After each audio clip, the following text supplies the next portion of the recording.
Gurugram STF ने काला खैरमपुरिया को गिरफ्तार कर लिया है। जी हां, गुरुग्राम एसटीएफ काला खैरमपुरिया को थाईलैंड से गिरफ्तार करके ले आई है। आपको बता दें कि काला खैरमपुरिया ने भाऊ गैंग के गुर्गों के जरिए हिसार में 5 करोड़ की रंगदारी मांगी थी।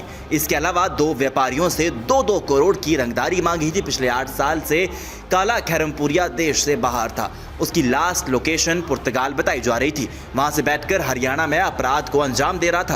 हरियाणा पुलिस की स्पेशल टास्क फोर्स ने कुख्यात अपराधी राकेश काला खैरमपुरिया की सफल गिरफ्तारी के साथ एक महत्वपूर्ण उपलब्धि हासिल की है।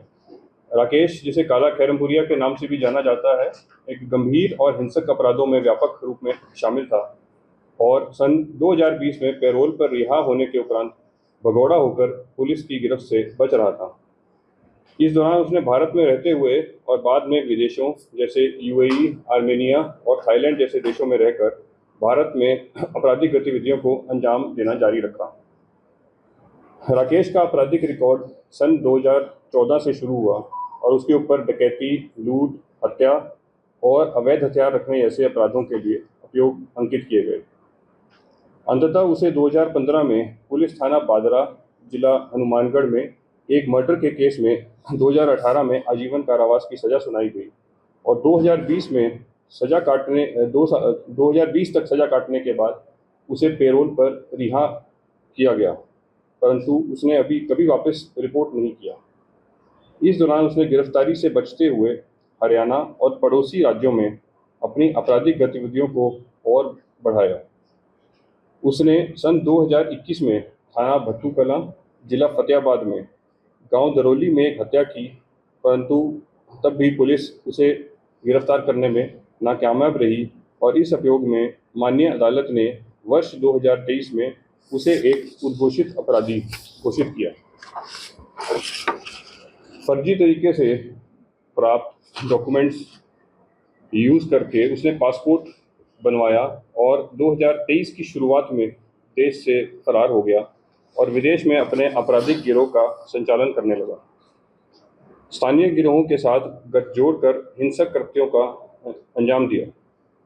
उसके संपर्क कुख्यात आपराधिक समूहों जैसे हिमांशु भाऊ गैंग और नीरज फरीदपुरिया गैंग के साथ फैले हुए हैं और इनके साथ योजना बनाकर राकेश उर्फ काला ने कई हाई प्रोफाइल अपराध जैसे टारगेटेड किलिंग, एक्सटॉर्शन और रैंसम कॉल्स की घटनाओं को अंजाम देने में मुख्य भूमिका निभाई।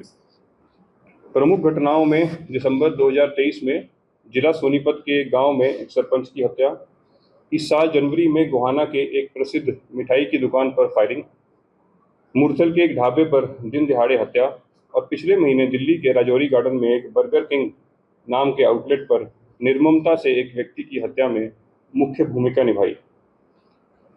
अभी गत 24 जून 2024 को 3 नकाबपोश हमलावरों ने जिला हिसार हरियाणा में महिंद्रा कार डीलरशिप के बाहर गोलाबारी की। हरियाणा पुलिस की स्पेशल टास्क फोर्स ने एक विस्तृत जांच शुरू की और राकेश उर्फ काला खैरमपुरिया को इस घटना के पीछे का मास्टरमाइंड पाया। जांच से पता चला कि राकेश ने हथियारों की व्यवस्था की और हमले की योजना बनाने में हथियारों के साथ समन्वय किया और उसने अपने इंस्टाग्राम अकाउंट के माध्यम से कार डीलरशिप पर हमले की जिम्मेदारी भी ली। स्पेशल टास्क फोर्स हरियाणा ने उसे ढूंढने के लिए एक विस्तृत जांच की। जांच के दौरान एसटीएफ की टीमों ने उसके फर्जी पहचान का पता लगाया, जिसके आधार पर काला ने अपना पासपोर्ट बनवाया था। एक बार उसकी पहचान स्थापित हो जाने के बाद टीमों ने उसकी यात्रा विवरण का पता लगाया और कठिन प्रयासों के बाद उसे विदेश में चिन्हित कर लिया गया। हरियाणा पुलिस की स्पेशल टास्क फोर्स के अधिकारियों ने तुरंत गृह मंत्रालय के साथ समन्वय किया और राकेश उर्फ काला खैरमपुरिया के खिलाफ संबंधित इंटरपोल नोटिस तथा अंतरिम गिरफ्तारी हेतु पत्र जारी करवाए।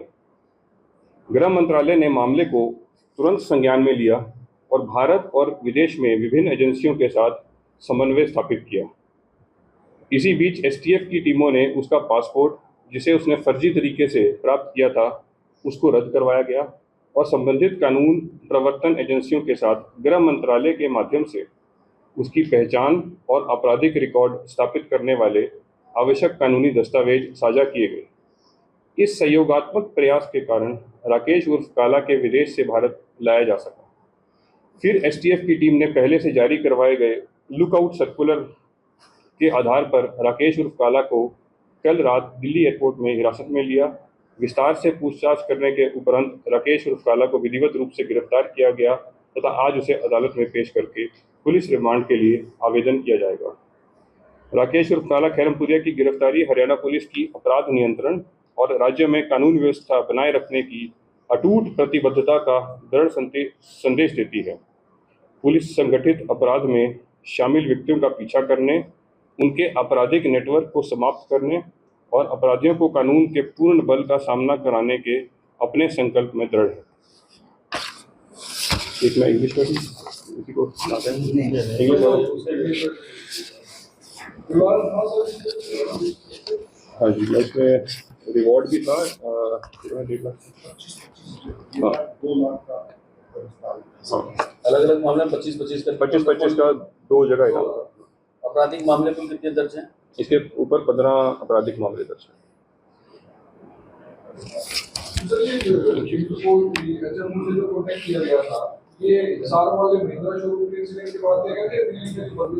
नहीं, ये हमारी प्रक्रिया ऑलरेडी चल रही थी इसको ट्रेस करने की। इसमें समय लगता है और उसको ट्रेस करते करते हम इसको लाने में अभी सफल। अभी किस कौन से देश में रह रहा था और आपने? ये विदेश में कहीं हमने उसको लोकेट किया था और उसके बाद उसको वहाँ पे डिपोर्ट कर दिया। विदेश Thailand. Any other questions? Thailand fake passport किस नाम से था सर इसका? Thank you. इससे ज़्यादा डिटेल्स हम लोग नहीं शेयर कर सकते जितनी हम लोग शेयर कर सकते थे। इस इन्वेस्टिगेशन की बड़ी प्रिलिमिनरी स्टेज में है ताकि आगे के गवाह और आगे हमारा एविडेंस डिस्ट्रॉय ना हो, इस वजह से हम इससे ज़्यादा शेयर नहीं कर पाएंगे। काला खैरमपुरिया गैंग के गुर्गे पिछले कई साल से हरियाणा में दहशत फैला रहे थे, जिसमें हिसार में पिछले साल गांव खड़ में शराब ठेकेदार केसी का मर्डर किया था।